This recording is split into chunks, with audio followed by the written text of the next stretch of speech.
em tuas águas. Quero mergulhar mais fundo. Quero contemplar tua presença.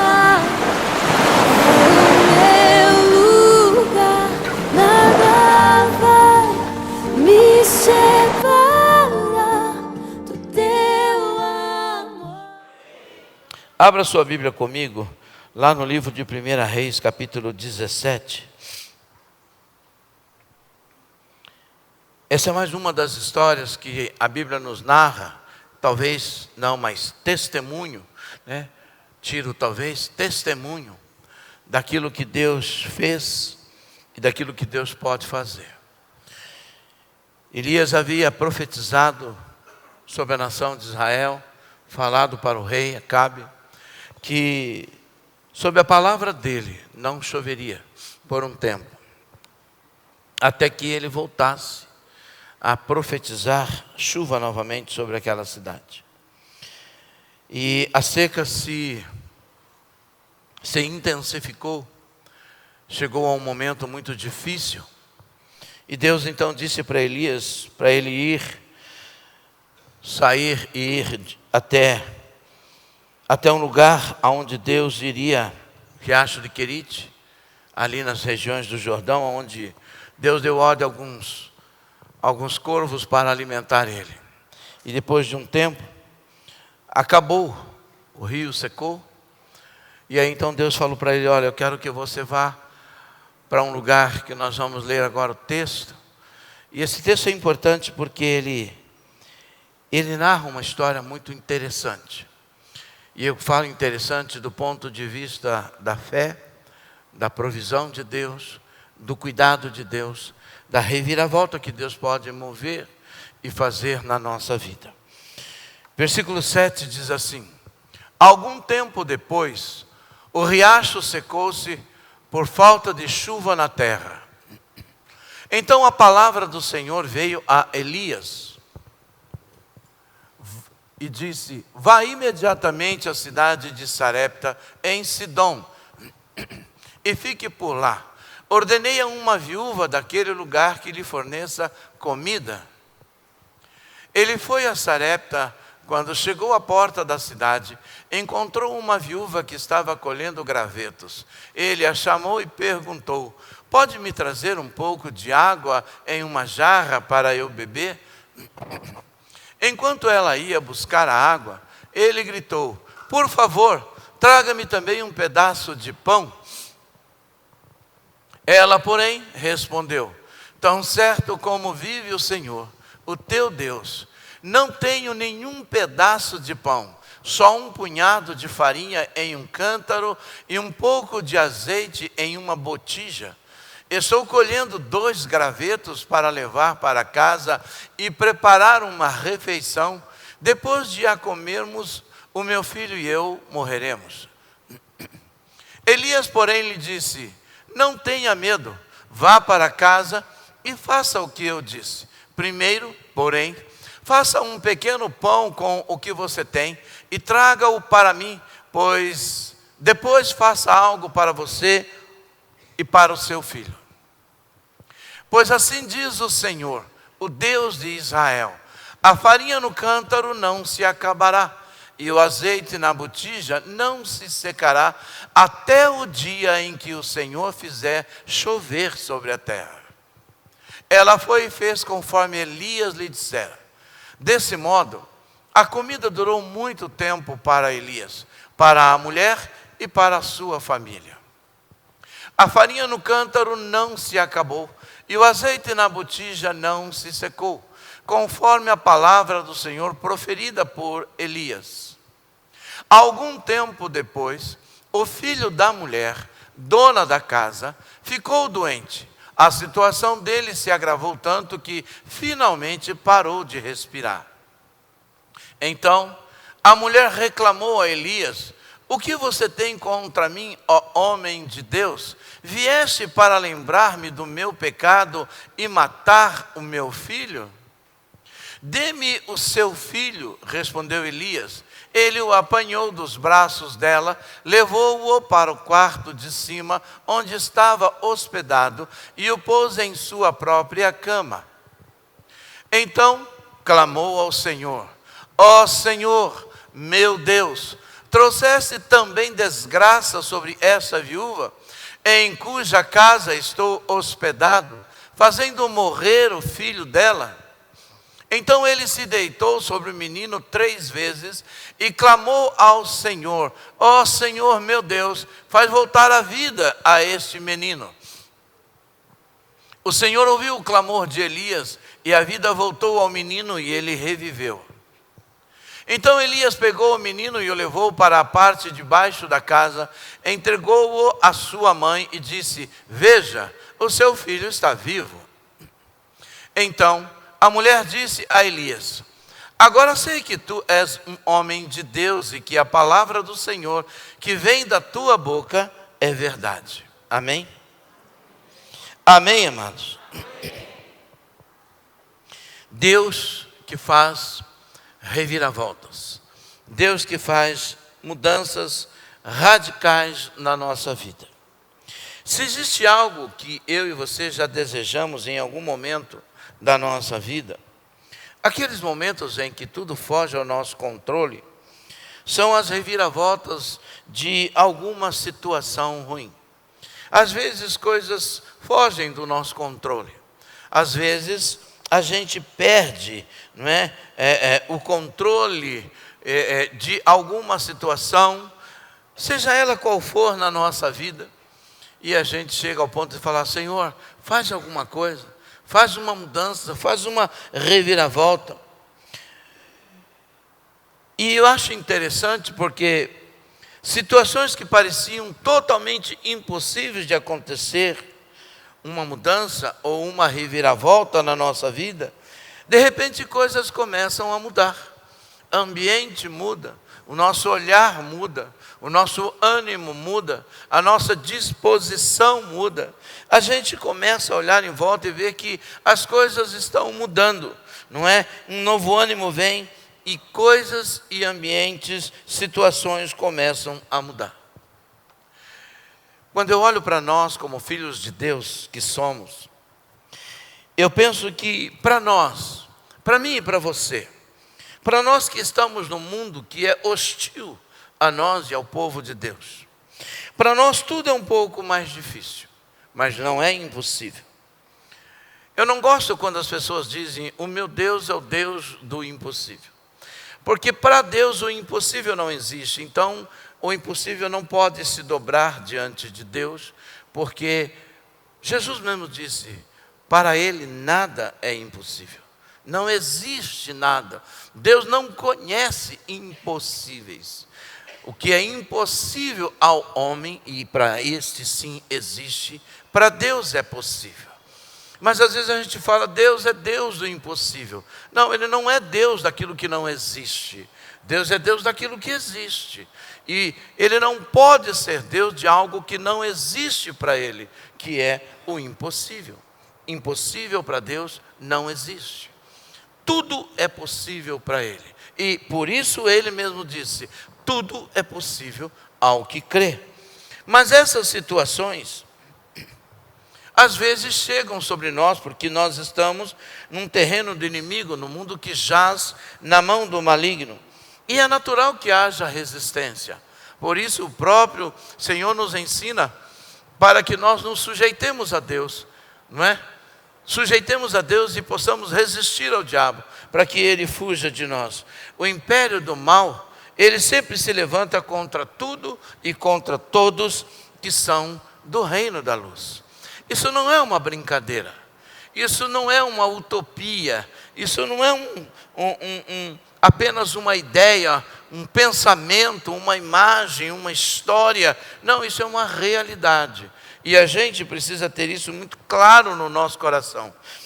O texto que lemos nos ensina muitas lições, que aplicadas na nossa vida, a gente começa a entender que Deus, Ele é capaz de mover, e Ele move céus em nosso favor, Ele move terra em nosso favor, Ele move tudo o que for possível para gerar verdadeiras reviravoltas na nossa vida.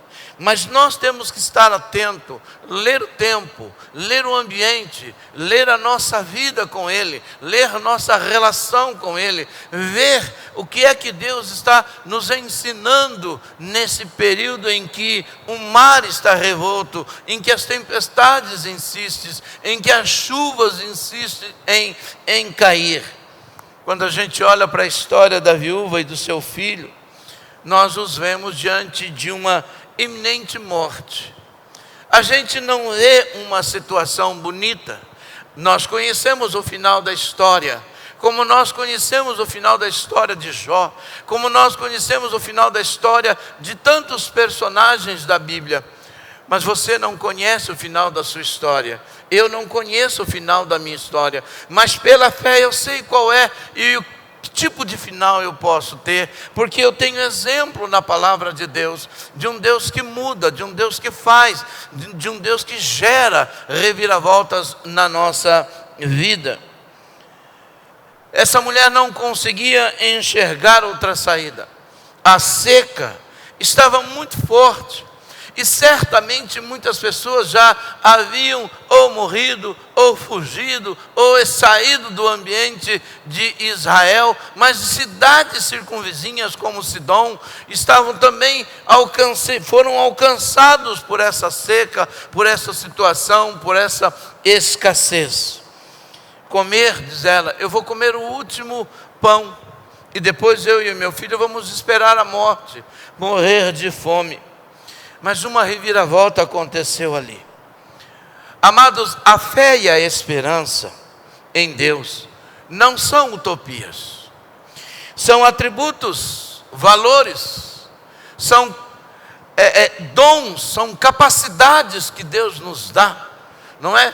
E a fé é um dom, mas também um atributo transferível de Deus sobre a nossa vida. A esperança também, para que nós possamos vencer os reveses e olhar à nossa volta e ver que coisas podem mudar, situações podem mudar.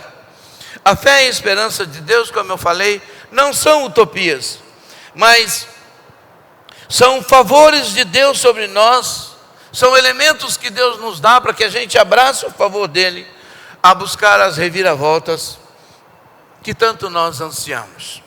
A igreja vive um momento em que alguns interpretam como um momento extremamente favorável, porque a igreja cresce assustadoramente, e cresce mesmo. No mundo há algo que nos assusta, e eu já falei isso para vocês. Em nenhuma época na história da igreja, a igreja cresceu tanto, se multiplicou tanto, não é? Tantas pessoas foram evangelizadas e se renderam a Jesus, como nós estamos vendo hoje. Mas às vezes eu me pergunto, se todas essas pessoas que de fato falam de conversão, se de fato elas são convertidas, porque nós vemos pessoas falando que se renderam a Jesus, mas a gente não vê vida transformadas, caráter transformado, índoles transformadas, vidas voltadas para entender o propósito e viver a vontade de Deus. O mundo precisa, a igreja precisa de uma reviravolta. A igreja precisa de um avivamento. Mas não é um avivamento no derramar dos dons, do fogo, de todo mundo falar em línguas, embora isso seja importante, esse reavivamento. Eu falo que nós precisamos de um reavivamento, ou de um avivamento que gere temor e tremor de Deus no nosso espírito. Que gere temor e tremor de Deus no nosso espírito. Porque eu sempre falo, o amor de Deus me aproxima dele, o amor de Deus me livra do pecado, o amor de Deus me justifica diante do eterno, o amor de Deus faz com que eu aceite esse sacrifício de Jesus. Mas é o temor a ele, e é o tremor a ele, que faz com que eu não viva na prática do pecado, que faz com que eu fuja do pecado, que faz com que eu viva uma vida de santidade, ou me esforce por viver essa vida de santidade. Às vezes, Deus nos leva a uma condição que parece deplorável, totalmente desfavorável a nós. E o interessante, amados, que quando Deus chama Elias e fala para Elias procurar uma caverna, chegar perto do rio que os corvos iriam alimentar, e de fato os corvos alimentam ele, e ele come, mas uma hora a água seca, e agora Deus faz ele caminhar até Sidom, de Sidom até Sarepta, mais ou menos uma viagem de aproximadamente aí entre 160 e 200 quilômetros de distância, e ele fez isso a pé. Ele não fez isso de metrô, ele não fez isso de avião, ele não fez isso de carro. A caminhada dele não foi uma caminhada curta, foi uma caminhada longa, talvez indo de cavalo, talvez indo a cavalo, indo com outros tipos de transporte, mas é verdade que ele caminhou muito para chegar até aquele lugar.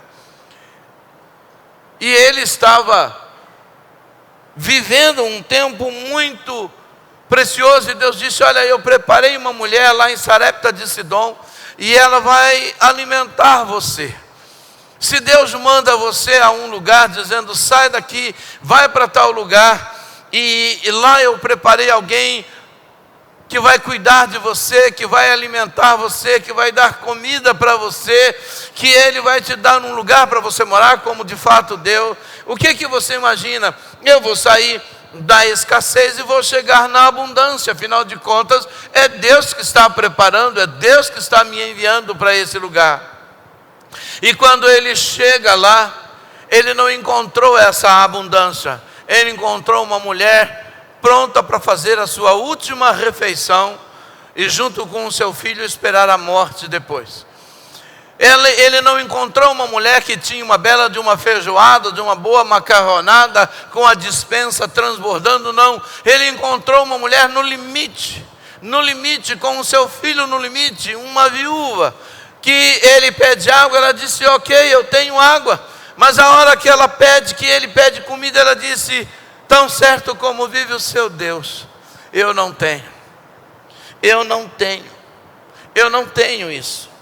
Pois é, amados, quando Deus quer gerar uma reviravolta na nossa vida, e reviravoltas são resultados de fé e de esperança, e para isso a gente precisa chegar ao limite. Às vezes Deus leva-nos ao limite para que lá nós decidamos, porque Deus, quando Ele nos leva ao limite, e lá nós temos de decidir o que temos que fazer, o que vamos fazer. Elias,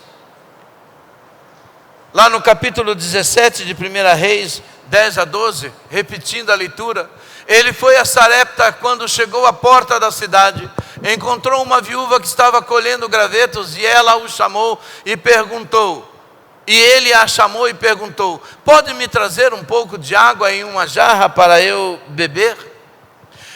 Enquanto ela ia buscar água, ele gritou: por favor, traga-me também um pedaço de pão. Ela, porém, respondeu: tão certo como vive o Senhor, o teu Deus, não tenho nenhum pedaço de pão, só um punhado de farinha em um cântaro e um pouco de azeite em uma botija. Estou colhendo aqui 2 gravetos para levar para casa e preparar uma refeição. Depois de a comermos, o meu filho e eu vamos esperar a morte. Esse era o limite em que essa mulher chegou. O profeta chega na casa dessa mulher, que está vivendo uma situação tão difícil, e não é ela.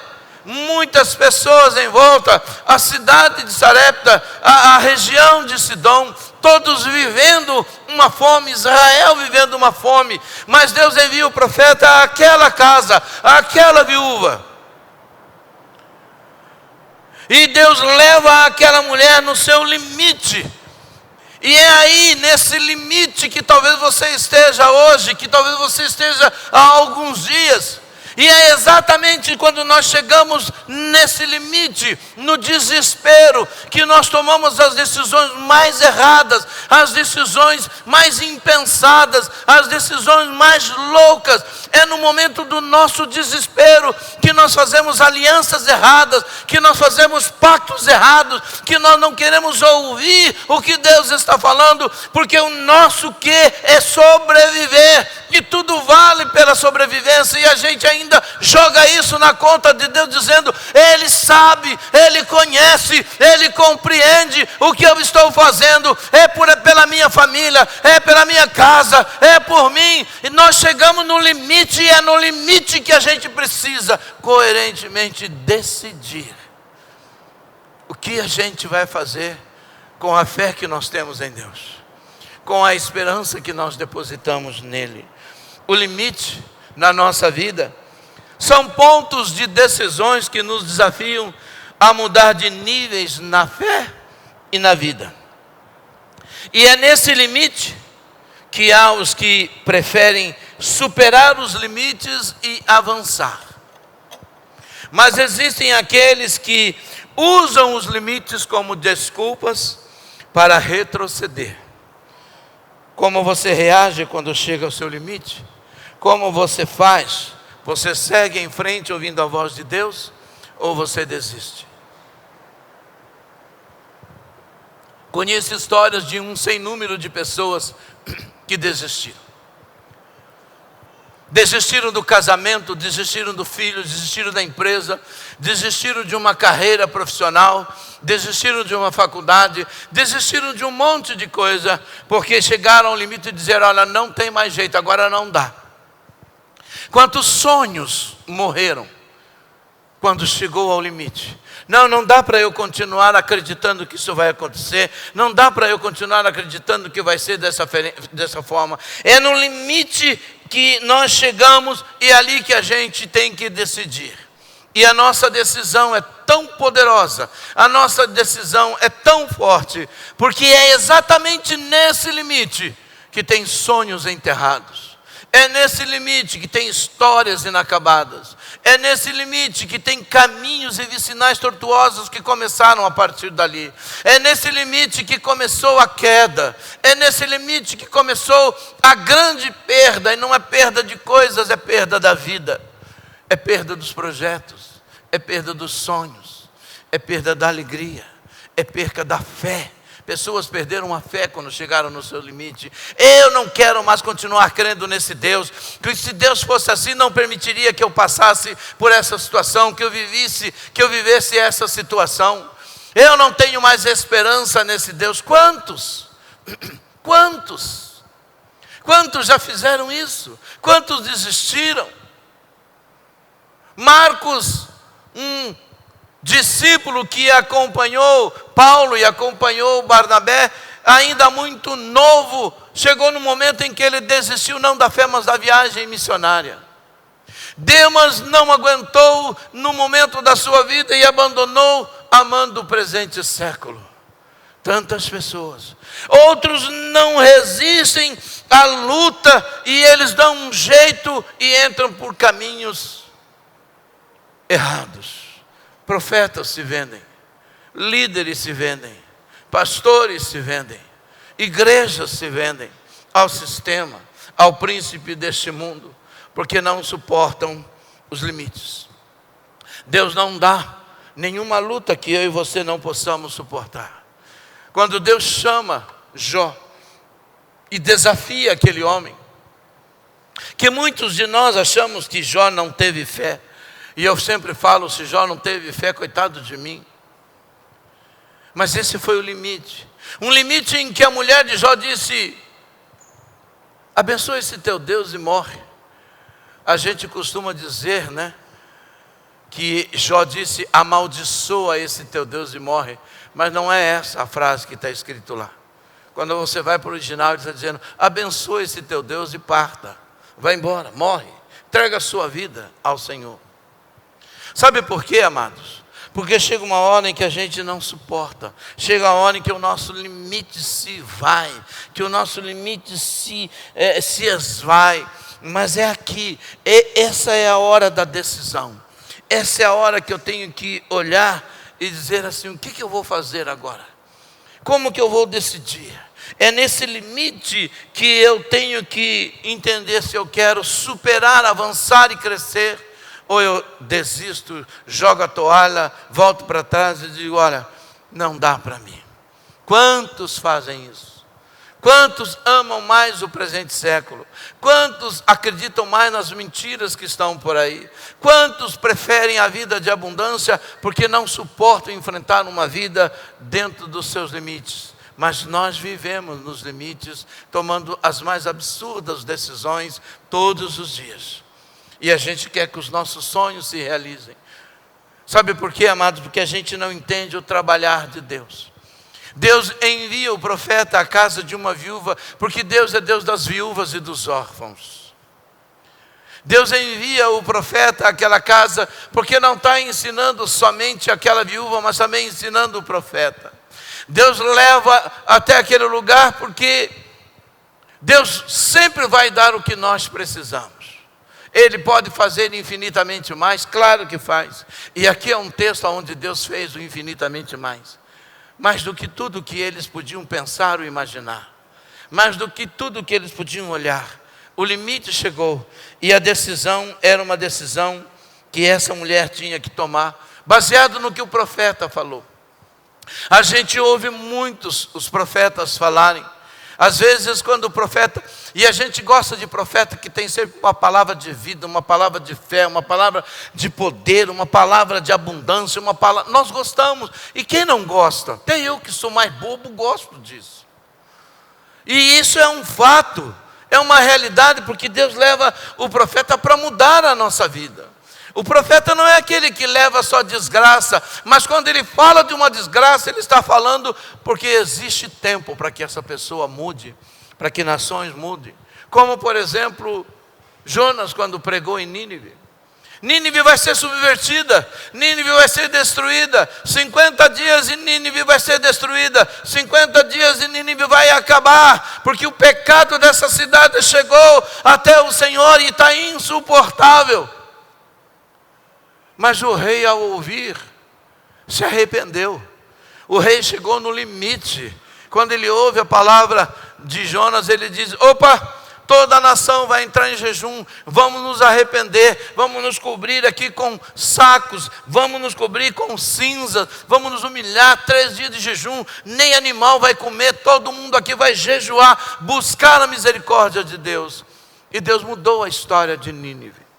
Mas 50 anos depois, Nínive foi subvertida, porque a nova geração, a geração que foi salva não falou da história do que Deus falou.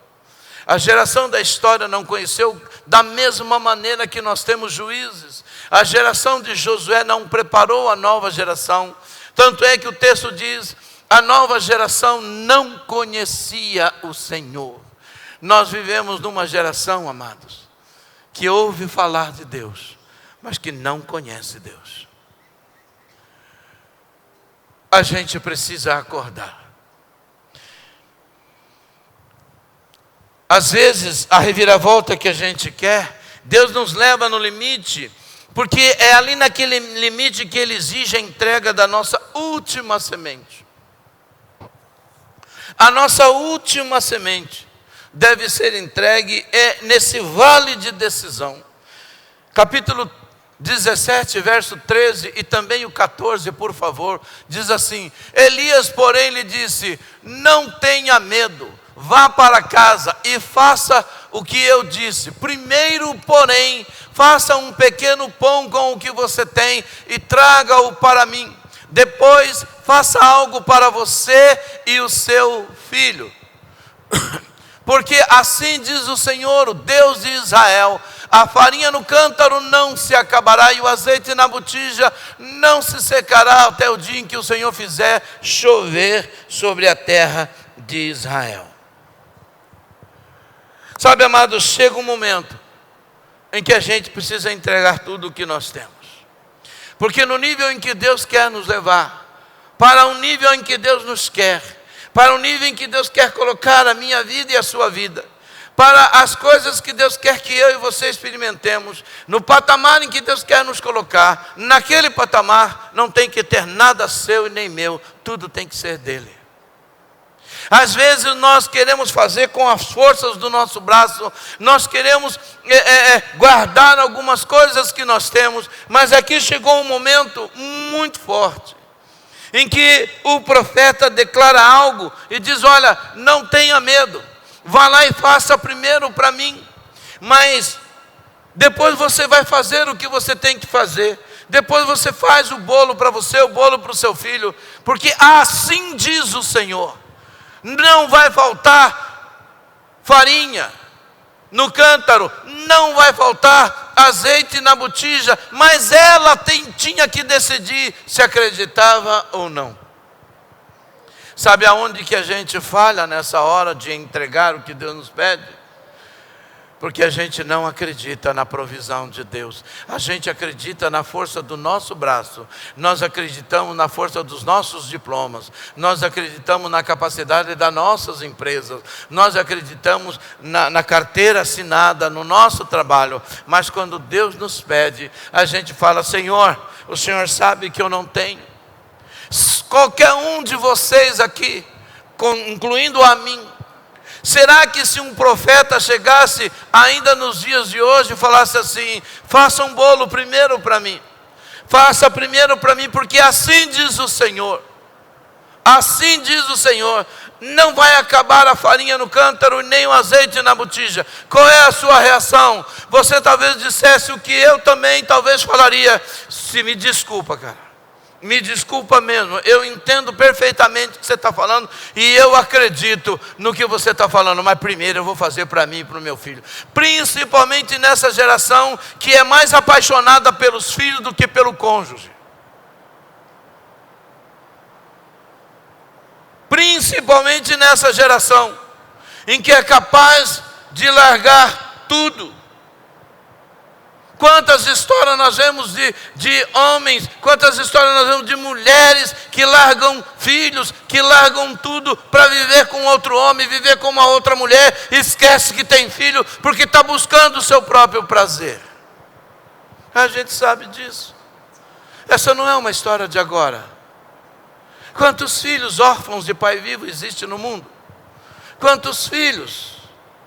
Quantas viúvas de marido vivo existem por aí? E quantos viúvos de esposas vivas existem por aí? Por quê, pastor?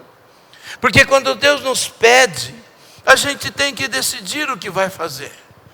E nessa hora Deus vai pedir aquilo que a gente não tem, ou que nós julgamos não ter. Quando nós olhamos para o Evangelho de João, no capítulo 6, lá do verso 9 ao verso 11, diz assim: aqui está um rapaz com 5 pães de cevada e 2 peixinhos, mas o que é isso para tanta gente? Jesus disse: mandem o povo se sentar. Havia muita grama naquele lugar e todo o povo se sentou. Eram cerca de 5.000 homens. Então Jesus tomou os pães, deu graças e repartiu entre os que estavam sentados, tanto quanto queriam. O mesmo fez com os peixes. Depois que todos receberam o suficiente para comer, disse aos seus discípulos: ajuntem os pedaços que sobraram, que nada seja desperdiçado. Põe no 13. 13. Então eles ajuntaram e encheram 12 cestos com os pedaços dos 5 pães de cevada, deixados por aqueles que tinham comido. 5 pães de cevada, 2 peixes, 5.000 homens. E óbvio que ali tinham mulheres, óbvio que ali tinham crianças, óbvio que ali tinham uma multidão enorme. Todos eles comeram, mas ainda assim sobrou 12 cestos. A minha pergunta é: toda aquela multidão que estava ali, uma multidão, ninguém pensou em levar pão, ninguém pensou em levar peixe, mas aquele jovem pensou: talvez a pregação demore, eu vou levar um pedaço de pão para eu comer. Talvez no meu retorno para casa me dê fome, eu vou levar um pedaço de pão para eu comer. Eu vou levar esses 2 peixinhos secos aqui também, porque aí eu como com pão, não é? Paro aí num riacho, tomo com água, eu vou levar. E quando chegou lá, uma multidão, não tinha nada, mas alguém falou, tem um rapaz aqui, ó. No meio de 5.000 homens, imagine a multidão de pessoas que estavam ali. Vamos pensar aqui num total de 8.000, estou pensando por baixo, que tinham ali entre mulheres e crianças e tudo mais.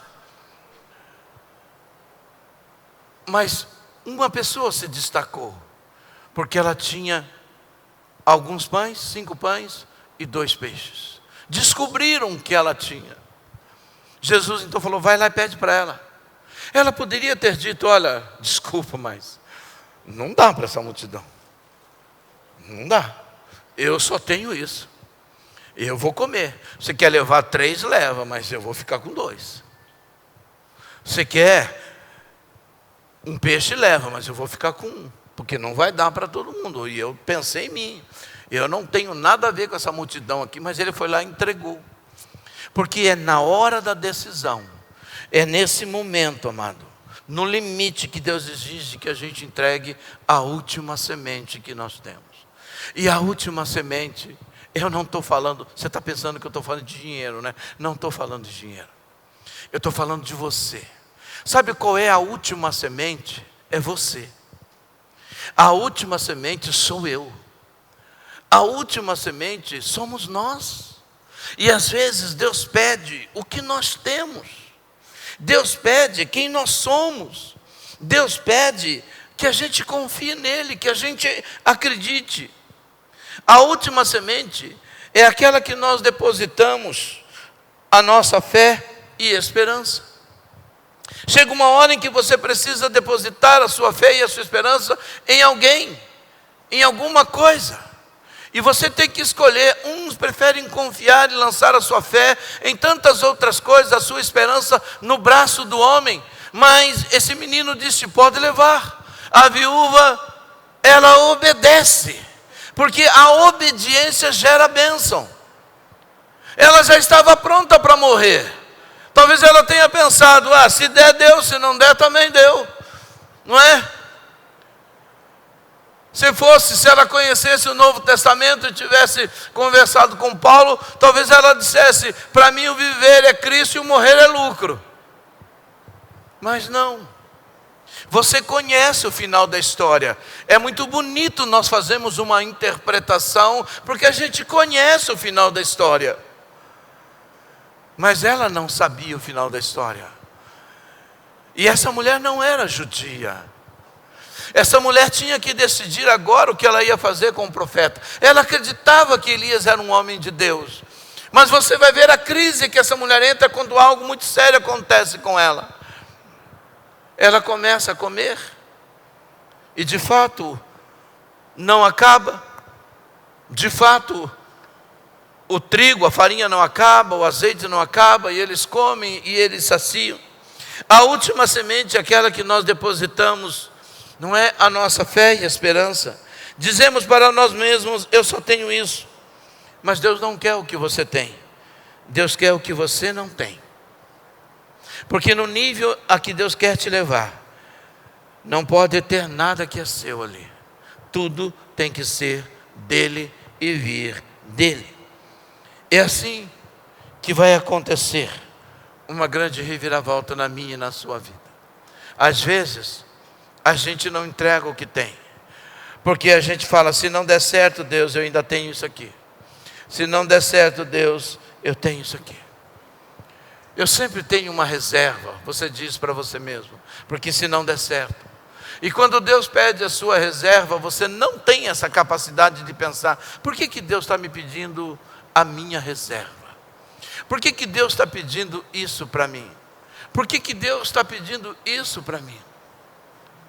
Eu falei para vocês que eu fui numa igreja, fui ministrar num lugar, e eu tinha R$200 no meu bolso. Eu estava segurando aquele R$200, fazia mais de 30 dias. Eu não gosto de trocar dinheiro para não ser tentado ficar gastando. Então eu tenho 200, eu coloco as 2 notas de 100 no meu bolso, na minha carteira e seguro. Aí eu cheguei lá, na igreja, Deus falou assim: dê a sua oferta. Falei: tá bom, Senhor, mas eu não tenho trocado. Dá a sua oferta, dá o que você tem no bolso. Senhor, são R$200. Dá a sua oferta. Aí eu peguei, tirei 100, com muito pesar no coração, coloquei no envelope. Ele falou assim: tudo. Eu olhei do lado para ver se não tinha ninguém cochichando no meu ouvido.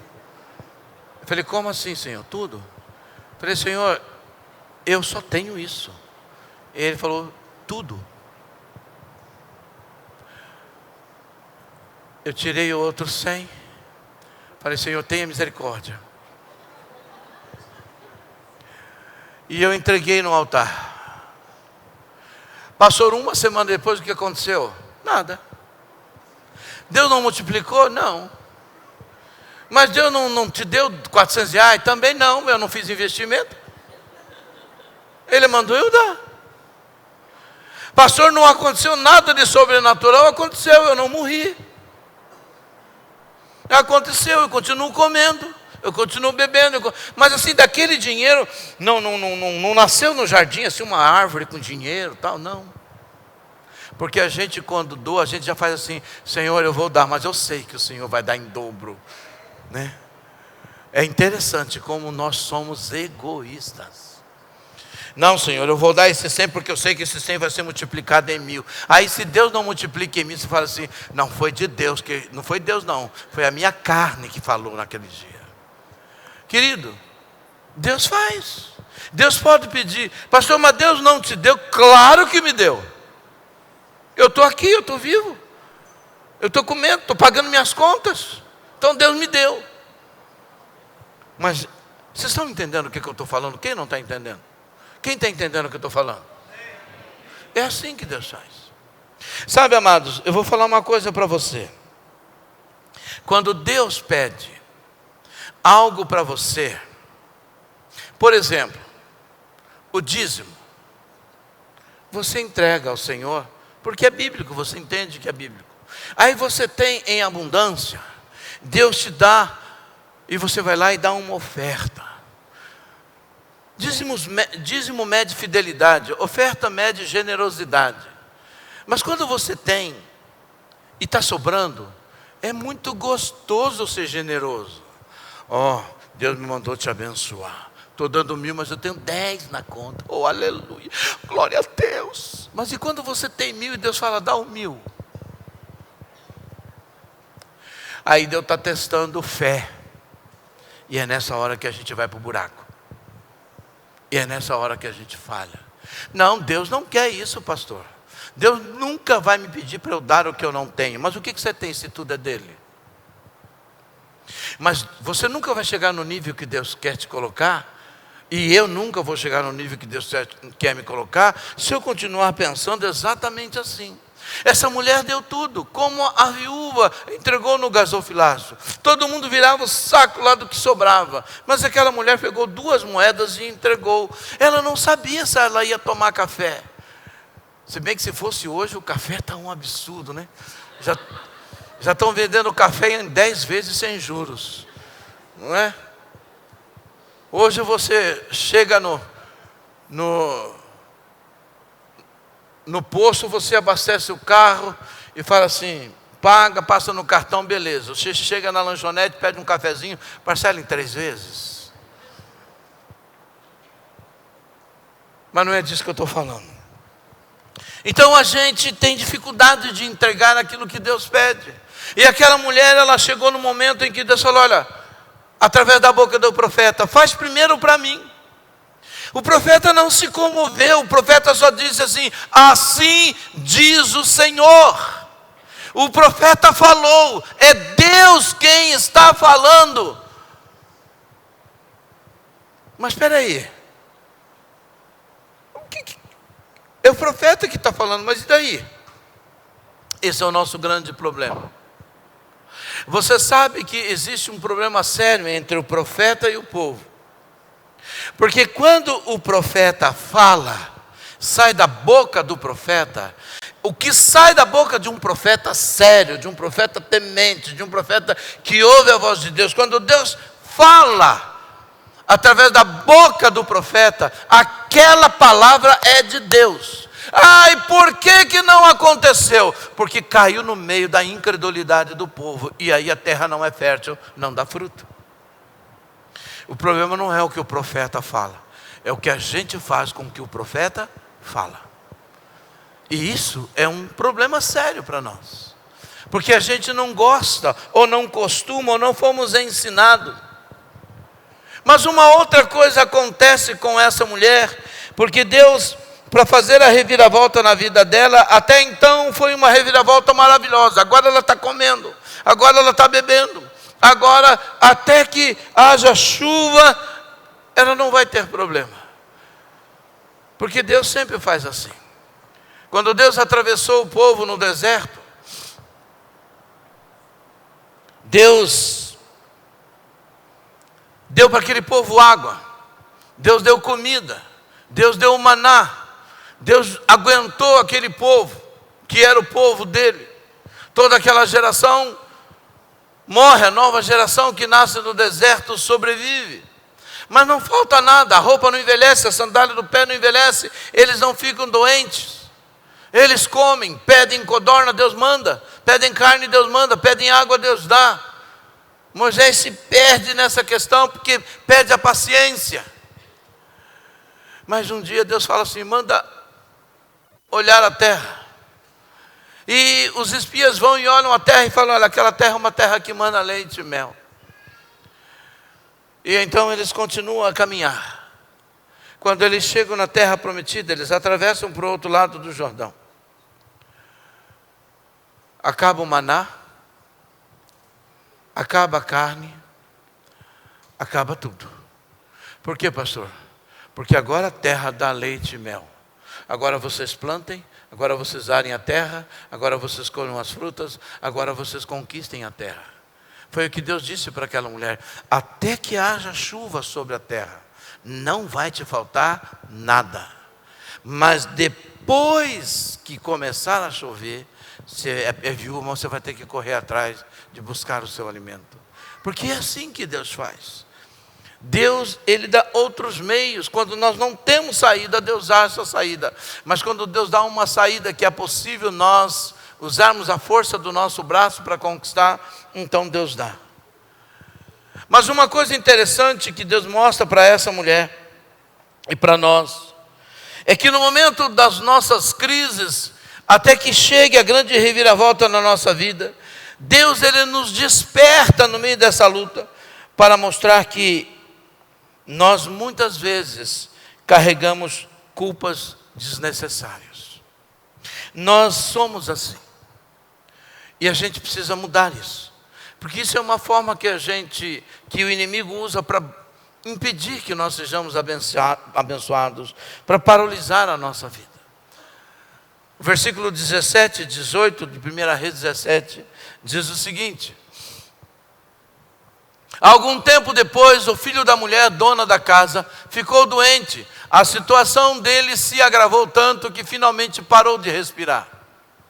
Então a mulher reclamou a Elias: o que você tem contra mim, ó homem de Deus? Viesse aqui para lembrar-me do meu pecado e matar meu filho? Há uma coisa que a gente precisa aprender, é que nem tudo de ruim que acontece conosco é por causa do nosso pecado. É porque a gente está debaixo de condenação de pecado. Nem tudo de ruim que acontece conosco é porque é juízo de Deus por causa do nosso pecado. Porque se for assim, então que valor tem o sangue de Jesus sobre a nossa vida? A gente precisa parar de dar ouvido ao que o inferno fala muitas vezes. Em João capítulo 9, versículo 1 até o verso 3, lemos o seguinte: ao passar, Jesus viu um cego de nascença. Os seus discípulos lhe perguntaram: Rabi, quem pecou, este homem ou os seus pais, para que ele nascesse cego? E Jesus respondeu: ele não está assim pelos seus pecados, nem pelos pecados dele, nem pelos pecados dos seus pais, mas para que se manifestasse nele a obra de Deus. Existem situações na nossa vida que é um período de provação para que a glória de Deus se manifeste. O que aconteceu com Jó não foi fruto do pecado dele, nem da incredulidade dele. Foi simplesmente para Deus provar para Satanás que Deus tem homens que acreditam nele, que confiam nele, independente de qualquer situação, tendo muito, não tendo nada, estando com saúde, estando sem saúde. Pessoas que acreditam em Deus, eles não dependem de circunstâncias, eles dependem da fé que depositam no Senhor. Jó perdeu tudo. Jó não perdeu só as fazendas, não é? Se fosse alguém aqui, ele era um empresário da agricultura, da agropecuária, ele não perdeu somente todas as suas fazendas, ele perdeu filho, perdeu filha, ele perdeu a família, e ainda uma mulher buzinando no ouvido dele depois. Mas ele disse: nu eu vim para esse mundo, nu eu vou voltar. Eu vou sair desse mundo. O Senhor o deu, o Senhor o tomou. Louvado seja o nome do Senhor. Isso não é uma frase de alguém que é conformado com a dor, de alguém que é conformado com o sofrimento. Mas essa é uma frase de alguém que se recusa a deixar de confiar em Deus. E isso tem que ser a minha e a sua vida, independente das circunstâncias. Óbvio que ninguém gosta de passar. É claro que ninguém gosta de passar. Quando eu passei pelo vale com a enfermidade da minha esposa, eu não cantava de alegria, eu não cantava de felicidade, eu não ficava pulando no quarto, mas eu dizia: eu sei que o meu Redentor vive, e eu sei que o Senhor é Deus poderoso para curá-la, eu sei que o Senhor tem algo grande na vida dela, e eu sei que nós vamos vencer. E ela está aí viva e cheia de graça, e mais bonita ainda, para a glória de Deus. Sabe por quê, amados? Porque a gente quer servir a Deus desde que tudo vá bem. Se tudo for bem, eita, alabachuri, alabanamá, até fala em línguas, eita, glória a Deus. Se o bolso está cheio, oh aleluia, esse é o meu Deus, é o Deus da prosperidade. Se a saúde está bem, eita, glória a Deus, ó como é que eu estou, Senhor, eita, aleluia. Mas se Deus mexe com você, mexe com o seu bolso, aí sempre vem alguém e fala assim: você está em pecado. Porque toda a luta que a gente passa é uma desgraça. Levanta alguém para falar que é pecado. A falta de discernimento nosso é uma coisa absurda. Parece que nós fomos chamados, amado, para viver deitado numa rede, tomando água de coco, e Deus mandando chover dinheiro do céu. Deus não pode pôr a gente à prova, porque se Ele pôr, a gente fala assim: eita, que Deus é esse? Misericórdia. Todo mundo quer ir para o céu. Pergunta se alguém quer morrer. Ninguém, nem eu. Mas a gente precisa entender que às vezes, amado, as coisas que acontecem na nossa vida, não é porque nós pecamos, é porque Deus quer nos levar num nível mais alto, e Ele quer nos pôr à prova da nossa fé. Essa mulher chega para Elias e fala assim: Elias, né, numa linguagem, na versão do gesto: caramba, meu, você chegou na minha casa, eu não tinha nada, e eu ainda dividi o meu pão com você. É bem verdade que Deus nos abençoou, mas agora você matou, fez com que Deus matasse o meu filho, vem trazer à tona o meu pecado. Ela achava que o filho dela morreu por causa do pecado dela. Como você acha que muitas coisas ruins que acontecem na sua vida não tem a ver com a maturidade que Deus quer gerar, mas tem a ver com o pecado que Deus já perdoou, porque você já confessou, porque você já foi lavado e remido com o sangue do Cordeiro.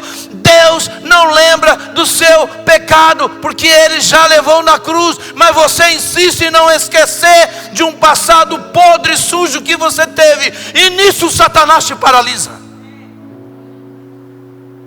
Pastor, mas o senhor precisa entender que é muito difícil, e eu não falei que é fácil. Essa é a nossa luta todos os dias. Às vezes Satanás tenta trazer à tona os meus erros. Eu falo assim: cara, para você não tem mais esperança. Você não se converte, você não se arrepende, você não nasce de novo, seu desgraçado. Mas eu me arrependi, nasci de novo, sou lavado e remido com o sangue de Cristo, sou uma nova criatura, tenho meu nome escrito no livro da vida, portanto, show capeta. Eu sei em quem eu creio. Nós sabemos em quem nós cremos. Pastor, mas você concorda que muitas lutas podem acontecer por causa do nosso erro? Claro.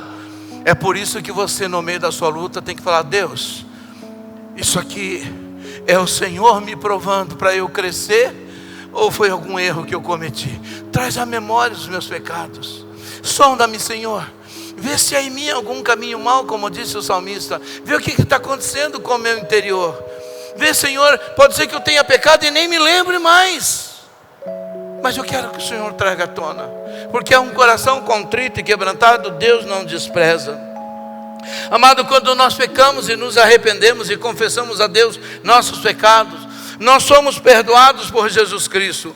A morte do filho da viúva a fez pensar que o seu pecado tinha causado aquilo. Muitos pensam assim e impedem reviravoltas nas suas vidas. É preciso confiar em Jesus Cristo e ser liberto dessas culpas desnecessárias. Eu falei hoje de manhã e quero que você anote o que eu vou te falar, porque é libertador. Se você é alguém que ainda carrega no presente o seu passado não é passado, é presente. O passado não tem poder para destruir a vida de ninguém, mas o presente tem. Ah, pastor, aconteceu há 50 anos atrás. Aconteceu há 50 anos atrás, mas você não enterrou, você não esqueceu, você não lançou na cruz, você ainda insiste em carregar a culpa disso. Quantas mulheres, quantas pessoas que foram abusadas, que foram, amados, sofreram abuso dos seus pais, de parentes, sei lá eu de quem. Quantas pessoas que sofreram injustiça e ainda hoje carregam no coração e falam: eu só vou sossegar o dia que aquela pessoa pagar o que ela fez. Mas para que isso? Se a maior dor e a maior prisão, quem entrou não foi ela, foi você. Primeiro você precisa se libertar. Essa mulher, ela viu e ela achou que era o pecado dela. Mas quando o Elias pega aquele menino e ele sobe para a sala e ele conversa com Deus, ele ainda diz: Senhor, até o filho dessa viúva o Senhor está destruindo, o Senhor matou o filho dessa viúva, Senhor. Elias vai e ora 3 vezes sobre a menina, sobre o menino, deita 3 vezes. A minha pergunta era o menino que Deus queria tratar ou era a mãe? Porque se Deus quisesse levar o menino, ainda que o profeta orasse, ainda que o profeta sangrasse, Deus não ressuscitava. Mas Deus estava mostrando para ela: você ainda carrega peso do seu pecado, você ainda carrega peso do seu passado. Isso impede reviravolta, isso impede mudança no seu casamento, na criação dos seus filhos, no seu relacionamento com seus pais. Você que é filho, impede o seu desenvolvimento da empresa, impede, e Deus vai te dando a sobrevivência, mas você não consegue chegar no nível que Deus tem para você, por causa disso. Quem recebe essa palavra? Fala: eu estou liberto em nome de Jesus. Fale: eu estou liberto em nome de Jesus. Fale: eu creio que o sangue de Jesus Cristo me purifica de todo o pecado. Amém? A gente precisa carregar a palavra de 1 João capítulo 1 versículo 9. Se confessarmos os nossos pecados, Ele é fiel e justo para nos perdoar e nos purificar de toda a injustiça. Ponto. Basta que eu me arrependa e confesse. Eu não vou ficar carregando peso, eu não vou ficar carregando coisas do meu passado. Não, queridos. Deus tem algo grande, Deus tem um futuro tremendo, Deus tem uma reviravolta para fazer na sua vida. E essa noite é profético sobre a sua vida, acredite nisso. Deus está fazendo hoje, sabe o que? Quebrando algemas que estão te prendendo, tirando, amados, coisas do seu pé, tirando essa tornozeleira do seu pé, te fazendo livre para voar mais alto nas asas do Espírito de Deus. E por último,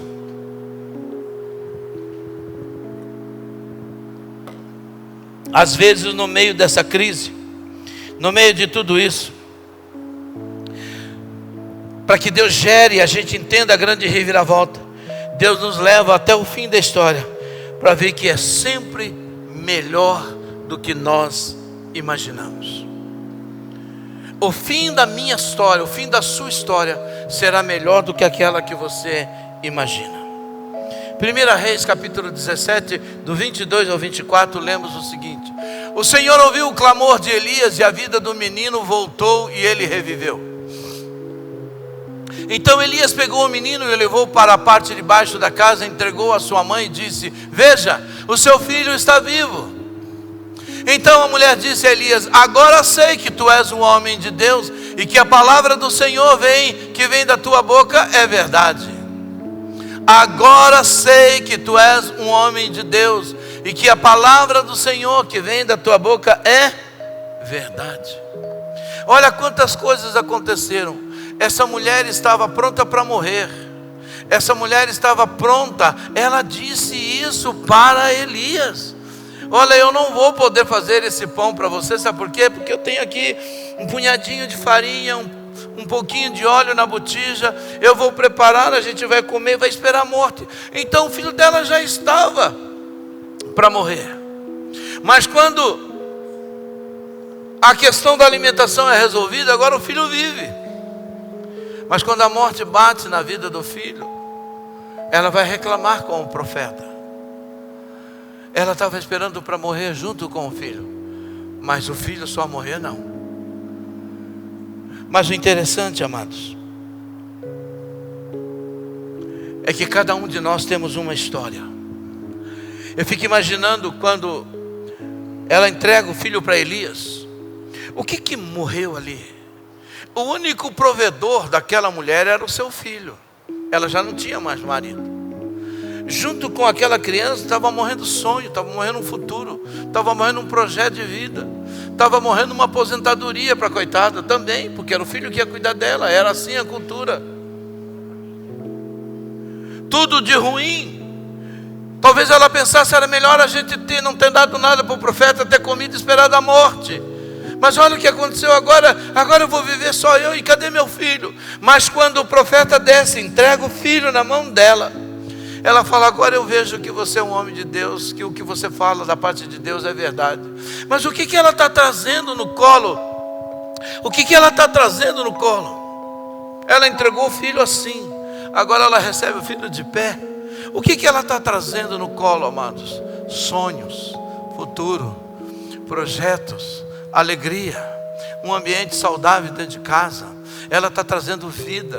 O filho vai poder correr por dentro de casa, vai poder chamar a mamãe, vai poder brincar com ela, vai crescer, vai se tornar um homem, vai ser o provedor da casa dela. Olha quanta coisa mudou, olha a reviravolta que aconteceu. Mas Deus entra naquela família. Tantas famílias estavam em Sidom, mas Deus leva ele na casa daquela mulher para mudar a história dela. Quantas famílias Deus tem no mundo? Quantas famílias Deus tem? Mas Deus escolheu você para fazer uma reviravolta na sua vida. Deus escolheu a sua casa. Deus escolheu a sua família. Deus entrou no seu caos para mudar. Deus entrou na sua história para mudar. Não para fazer do seu jeito, mas para fazer do jeito dele. Essa é uma noite de você entender que a grande reviravolta de Deus traz de volta os nossos sonhos, traz de volta os nossos projetos, traz de volta a nossa alegria, traz de volta tudo que nós um dia achamos que tinha perdido. Deus é um Deus que faz reviravolta. Deus é um Deus que faz mudanças. Um dia o Senhor, passando pela entrada da cidade de Naim, estava sendo levado para ser enterrado o filho de uma viúva. E Deus se condói com aquilo, porque toda a população está chorando da cidade. Deus então toca no menino e ressuscita aquele menino. Temos histórias de ressurreição. Sabe, amados, eu quero dizer para você o seguinte, e por favor, eu quero declarar isso, eu quero que você entenda. Qual foi o sonho que você enterrou? Qual foi o projeto que você enterrou? O que foi que você largou para trás e desistiu? Talvez a sua fé foi abalada com algo que aconteceu, com um trauma, com uma ferida, com uma palavra. Eu não sei o que aconteceu, Mas eu quero dizer para você que talvez você esteja na situação dessa viúva, ou da viúva de Naim. Eu estou enterrando o meu sonho, eu estou enterrando a minha história. Eu estou vindo aqui, mas eu só estou comendo a comida de hoje, eu vou esperar até que a morte chegue. Não, Deus tem coisas tremendas para mim e para você. A primeira coisa que Ele tem para mim e para você é vida eterna em Cristo Jesus. Isso está nos assegurado nele. Quando nós nos rendemos a Jesus, amado, o nosso nome é escrito no livro da vida. Quando nós reconhecemos Jesus Cristo como Senhor e Salvador da nossa vida, o nosso nome é escrito no livro da vida. Nós nos tornamos filhos de Deus. Mas a gente precisa aprender a viver como filho de Deus. Nós cantamos agora há pouco no louvor, Deus cuida de mim. É tão bonito cantar, né? Mas será que no meio do seu caos você tem coragem de falar, Deus cuida de mim? É muito bom falar quando a gente olha a mesa farta, Deus cuida de mim. É muito bom quando a gente tem tudo, Deus cuida de mim. Mas e quando está tudo no limite, está tudo, sabe, contadinho, e a gente tem vontade de fazer alguma outra coisa e não pode, você continua dizendo, Deus cuida de mim? Quando o que você tem já não é mais em abundância, mas é para aquele momento, é para aquela história, quando você come a refeição do almoço e está esperando que Deus envie a janta, você canta, Deus cuida de mim? Não sei, mas a gente precisa aprender com essa viúva, a ouvir a voz do profeta. E a voz do profeta é a voz de Jesus Cristo, é a voz do Espírito de Deus. O Senhor disse, eu estarei com vocês todos os dias, até a consumação do século. Se Ele falou que Ele estaria conosco, Ele estaria conosco. Ele disse, eu vou enviar para vocês o Consolador, o Espírito Santo, e Ele vai ensinar vocês todas as coisas, Ele vai convencer vocês naquilo que vocês precisam ser convencidos. Eu quero que você, ao voltar para casa hoje, eu quero que você olhe em volta e veja tudo que você tem e diga para mim, para mim não, fale para Deus se você tem motivo para ser grato. Talvez você não precise ter o coração que você tem tão duro, tão incrédulo, porque Deus tem cuidado de você. Talvez você olhe, pastor, a situação hoje está difícil, mas hoje é um capítulo da sua vida. Hoje é apenas um capítulo da sua história. A última página da sua história não foi escrita ainda. E se você porventura tiver medo, se você porventura tiver temor, dá uma olhada em Apocalipse capítulo 22, 21 e 22 e lê a história, porque lá está o seu fim, o meu fim, o nosso fim. Nós sabemos como será. Eu não sei se eu vou viver 1000 anos aqui na terra, mas eu sei que eu vou viver eternamente com o Senhor. Por isso, querido, eu quero que você agora pense um pouco sobre isso. Qual é a reviravolta que você está buscando? Coloque-se de pé, por favor.